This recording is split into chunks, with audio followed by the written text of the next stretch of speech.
नमस्कार जय जगन्नाथ सांग मैंने केमती अच्छा आशा कर समस्ते भलि थे तो मुझे भलि अच्छी तो हाँ चलतु आज गोटे नुआ ब्लॉग स्टार्ट करवा।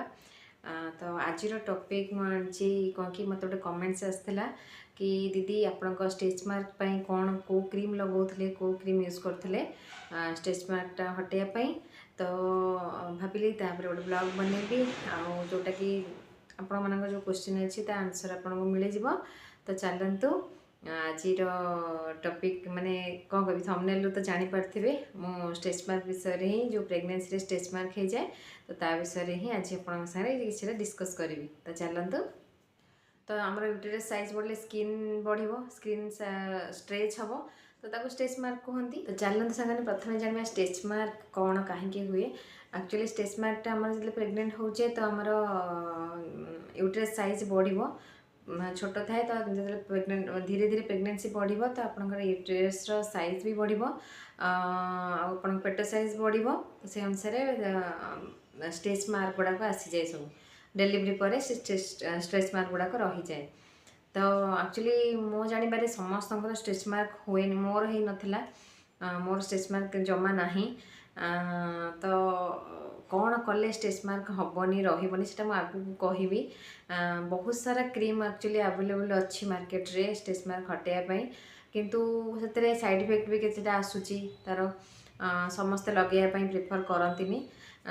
तो किसी अच्छी भल ब्रांडेड स्टेच मार्क क्रीम मिलूँ जोटा कि आप आणिक लगे पारे किंतु ता अपेक्षा आप घर माने घर जिनस आपण स्टेच मार्क दूर करेंगे और स्टेच मार्क भी आसबनी आपड़ जदि प्रेगनेंसी फास्ट रू ही आप लगे ताले जो जगह स्टेच मार्क हुए से जगह लगे तो आप स्टेच मार्क भी हम हेनी जमीक मोर जमा स्टेच मार्क ना।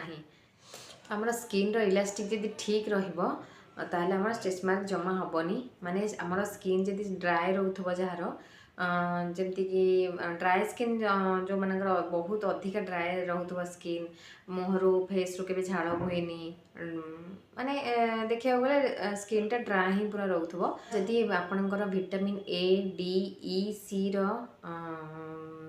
कमी थी आपण बॉडी रे ताहले भी स्टेच मार्क हुए। आउ गोटे कथा जेनेटिक भी थाए स्टेच मार्क जदि आपणकर माने कहार पूर्व स्टेच मार्क होथबो तो सेमानकर भी स्टेच मार्क हमार अधिका चांसेस थाए अधिका। तो स्टेच मार्क को आम केमी दूर कर जोटा कि कहली प्रेगनेंसी फास्ट ही आप किसी जिनस लगातु जमती कि कहले ऑयल मसाज करूँ मुझे ऑयल मसाज करी से मोर स्टेच मार्क ना।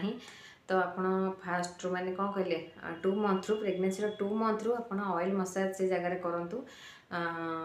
गाधीकी आसला जो गाधेबे गाधीकी आसला स्किन टा संगे संगे ओदाड़िया थाए तो सही टाइम ऑयल किछि पानी नहीं जीवे मिसेकी लगेबे देखिए सब डेली लगातु आपणकर स्टेच मार्क के आसबनी।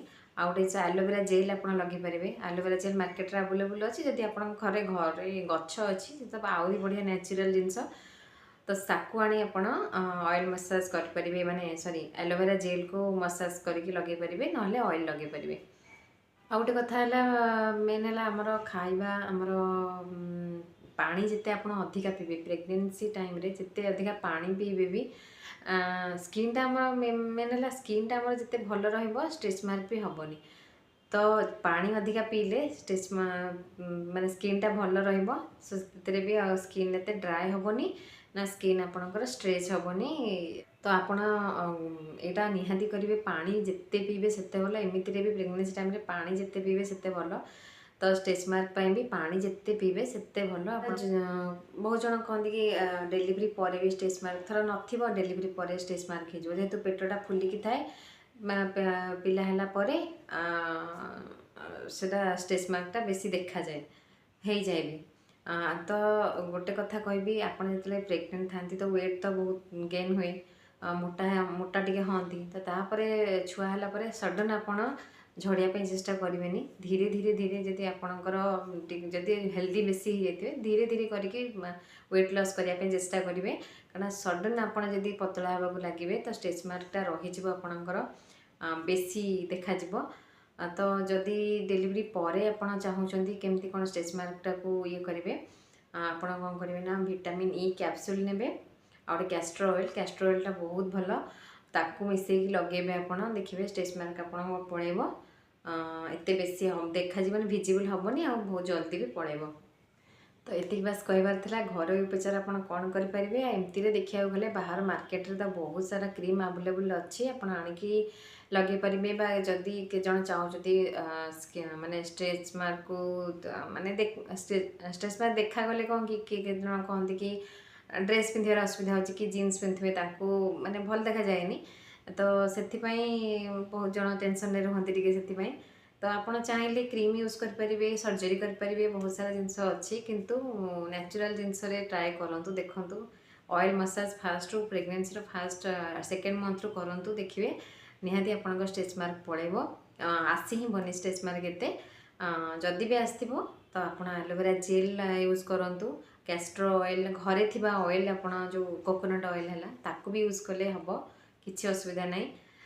तो रिलेटेड स्ट्रेच मार्क रिलेटेड कि प्रेगनेंसी रिलेटेड किसी भी क्वेश्चन थी तो आप निश्चय मत कमेंट करूँ तो आंसर मुझे निहाती देवी। तो चलते ये विषय किसी क्वेश्चन आसाला भाविली टी आंसर देदेबा। तो चलते जो मैंने जो भौणी मत पचारे भावुँ जी मो ब्लॉग देखुए तो आंसर पाई जाइए तो आप यही उपाय ट्राए करूँ निहाती आपन को बेनिफिट मिल। तो चलते आज भिडियोटी को भावुँ ये रखा देखा गोटे नेक्स्ट ब्लॉग में जदि भिडियोटी भल लगे निहाती भिडियोटी को शेयर करेंगे आउ जो मैंने नुआ अच्छा प्लीज चैनल को सब्सक्राइब करूँ लाइक करने को भूलें। तो चलते आज भिडियोटी को ये रखुची देखा गोटे नेक्स्ट ब्लॉग में बाय।